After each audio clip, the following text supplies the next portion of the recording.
ఇప్పుడే మీ దగ్గరలో ఉన్న కేఎస్ బేకర్ స్టోర్స్ కి వెళ్ళి న్యూ ఇయర్ కేక్స్ ని ఆర్డర్ చేయండి because it's not a happy new year, it's a happy new year. నేనైతే అనుకోవట్లేదు, ఎందుకంటే మొన్న 3 రాష్ట్రాల్లో ఓట్లు ఎక్కువ వచ్చాయి కానీ కాంగ్రెస్కి ఇప్పుడు నేషనల్ లెవెల్లో ఉన్న అన్ని పార్టీలని కలిపేటువంటి పరిస్థితి వచ్చింది. ఆ శక్తి సోనియా గాంధీకి ఉంది. 2004లో ఆవిడ కలపగలిగింది. ఇప్పుడు ఆవిడ ఆరోగ్యం బాగోలేదు, వచ్చి కూర్చుంటుంది, అలా కాసేపు రెస్ట్లెస్గా ఉండి వెళ్ళిపోతుంది ఆవిడ. రాహుల్ గాంధీ కొంచెం ఇప్పుడు బాగా మెచ్యూర్ అయినట్టుగా కనబడుతున్నప్పటికీ ఆ ఫ్యామిలీలో వాళ్ళు ఎవరో చేయాలి తప్ప, ఎందుకంటే ఆ ఫ్యామిలీకి అధికారకాంక్ష లేదు అని అందరికీ తెలుసు.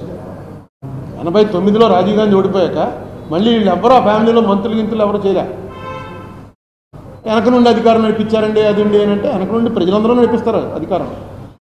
ఆ పదవి వ్యామోహం వాళ్ళకి లేదు, ఎందుకంటే మోతీలాల్ నెహ్రూ నుంచి చూస్తున్నారు. మోతీలాల్, జవహర్లాల్, ఇందిరాగాంధీ, రాజీవ్ గాంధీ అంతమంది ఉండి వాళ్ళకి ఏముండదు. నాకు 10 ఏళ్ళు చేసేటప్పటికే చిరాకేసి వచ్చేస్తే వాళ్ళకి ఇన్నేళ్ళ నుంచి పుట్టినప్పటి నుంచి ఇదే గొడవ, ఎవరితో మాడకూడదు, ఇటు చూడకూడదు, అటు చూడకూడదు, గన్మెన్లు, స్కూల్కి వెళ్ళడానికి లేదు, ఇంటికే మాస్టర్ వస్తాడు, ఏంటి బతుకు.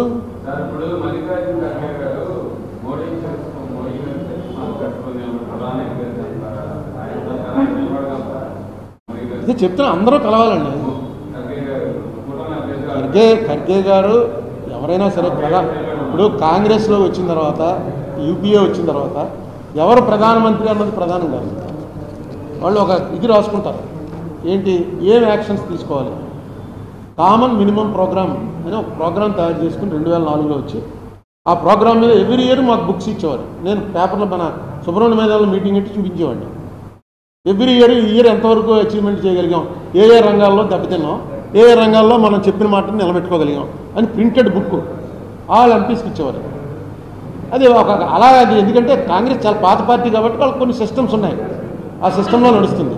మోడీ గారిది ఇప్పుడు 2,05,00,000 అప్పు చేశారు. అంటే 54 లక్షలు తీసేస్తే దాదాపుగా 1,50,00,000 అప్పు చేశారు. ఏది చూపించండి ఏం చేశారు. ఏదో పోలవరంకి 50,000 కోట్లు ఇచ్చాం, ఎక్కడిచ్చారు, ఏమి ఇవ్వలే. పోలవరం పూర్తి ఉంటే పోనీ ఆయన అప్పు చేసినా పర్లేదండి, ఇలాంటివన్నీ కట్టించేస్తున్నాడు అనుకోవచ్చు. ఏం కట్టట్లే.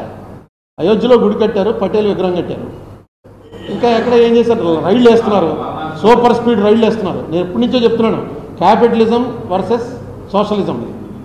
బీజేపీ క్యాపిటలిస్ట్ పార్టీ, అందుకే మీకు వందే భారత్లో వేసి 1,000-2,000 రూపాయలు టికెట్లు వేస్తున్నారు. రాజమండ్రి నుంచి విజయవాడ మధ్యలో 25 స్టేషన్లు మూసారు. చిన్న ప్యాసింజర్లు ఉండేవి, అందులోనే మనకు పాలు వచ్చేవి, రైతులు ట్రావెల్ చేయడానికి దాన్ని చాలా వెయిట్ చేస్తుండేవారు. అది లోకల్ ట్రైన్స్ లాగా లోపల టాయిలెట్స్ కూడా ఉండవు. ఇక్కడ ఎక్కినాడు కొవ్వూరులో దిగిపోతాడు, కొవ్వూరులో ఎక్కినాడు పసిపేదలు దిగిపోతాడు, చాగల్లో, బ్రాహ్మణగూడెం, ఇలా వరుసగా ఉన్న స్టేషన్లన్నీ మూసేస్తున్నారు. ఎందుకంటే ఇక్కడ వాళ్ళు ఎక్కక్కర్లేదు అసలు ట్రైన్.